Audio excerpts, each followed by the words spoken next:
you watch this and you totally forget how many things Eddie Murphy was involved with. You know, how many movies, right? Oh yeah, how many movies he was in, and how many people he acted with, and like Trading Places, and you know, all that. And then you go, oh yeah, I forgot about that movie. Oh yeah, that was pretty funny, right? You know, of course, I wasn't. And anything he did after the 80s movie, you know, his 80s movies, sure. I was never a big fan of, like the Nutty Professor. Yeah. The kid movies sucked for me. Like I wasn't into Shrek. I wasn't into Nutty Professor. Dr. Dolittle. Yeah. But then he had those other movies too. What was the one where he was driving the Fred Sanford truck? Oh, what was that called? It was some awful, like, let me look it up real quick. Eddie Murphy, Fred Sanford truck. That was all right. What was the fucking movie? I don't remember what it was. He had a bunch of weird movies in the 80s that nobody remembered. Remember Boogie Nights or something Boogie Nights, Harlem Nights. Harlem Nights, yeah. Eddie Murphy. I think Arsenio was in that as well. Yeah. I mean, the Coming to America was great. Yeah, of course. That one, Coming to America 2, not so much, but Coming to America, great. Right. What was that movie called? The Harlem Nights, Boomerang, not Boomerang. God damn it. Bowfinger, that's what it was. Bowfinger, yeah. Yeah, and just just looking at his list of shit in the 2000s, it's literally a list of shit. From 2000, I'll read you all of the ones from 2000 to what's coming up in 2027. He's got something coming up soon. Oh, another new movie. Well, another remake of another.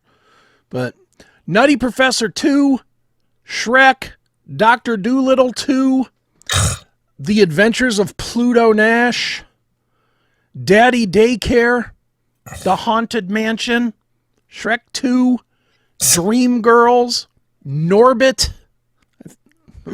All of this stuff is already, you know, tread water. It's awful.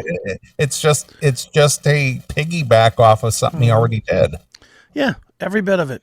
Shrek the Third, Meet Dave. Imagine that. Shrek Forever After. There's more Shrek movies? There's fucking the one coming in 2027 is Shrek 5. Oh boy. Who gives a fuck at this point? Come on. Tower Heist, 1,000 Words, Mr. Church, Dolomite Is My Name. I actually watched that. That was pretty good. Coming to America 2. Not so good. Not good. You People. Not good. We reviewed that here. Yeah, we did that with Jericho Green, right? Yeah. Yes. Terrible movie. Awful. Candy Cane Lane. This one we loved. Beverly Hills Cop, Axel F. Wasn't terrible, but it wasn't horrible. Great. It wasn't very good either. It was just there. It was just there. And then Shrek 5 in 2027. All right. He hasn't done shit since. I mean, people will argue that Dr. Dolittle and Shrek were big movies, I'm sure. Well, they were big movies. They were big movies, but they weren't good movies. They were just big. Dr. Dolittle? Ugh, not for me.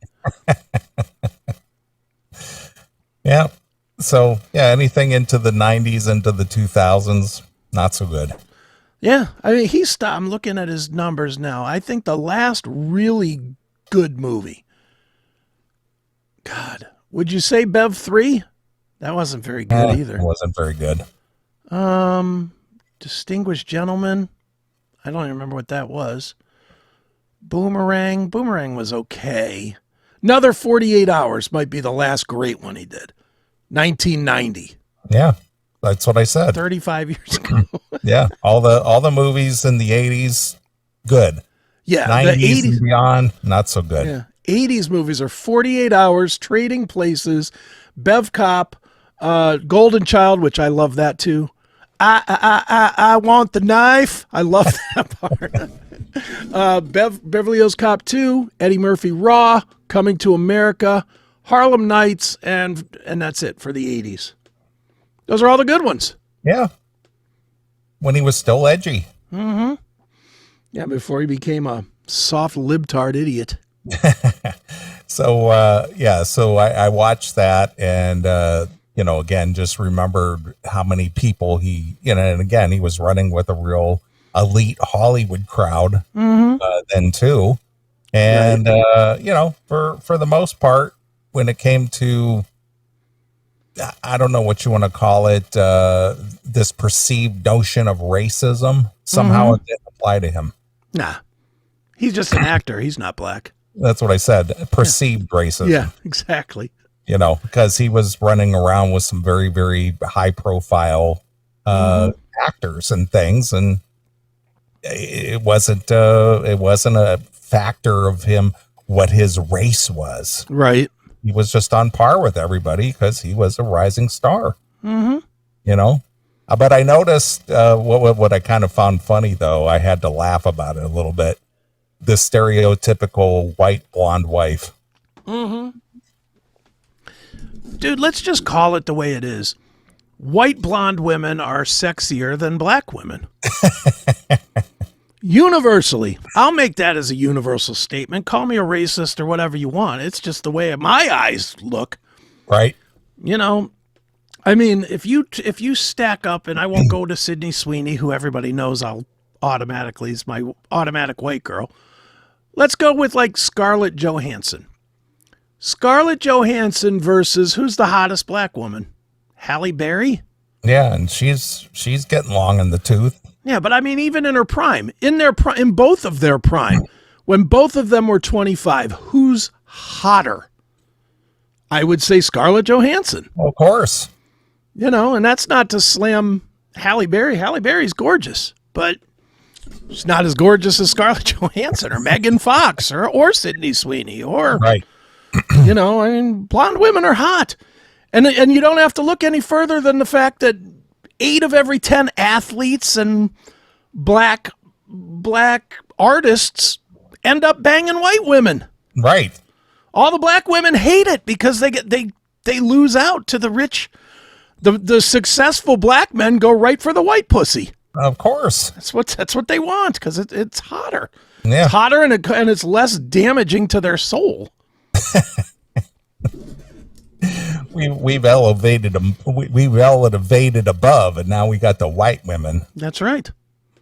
That's a straight up advantage of making that much money. Right.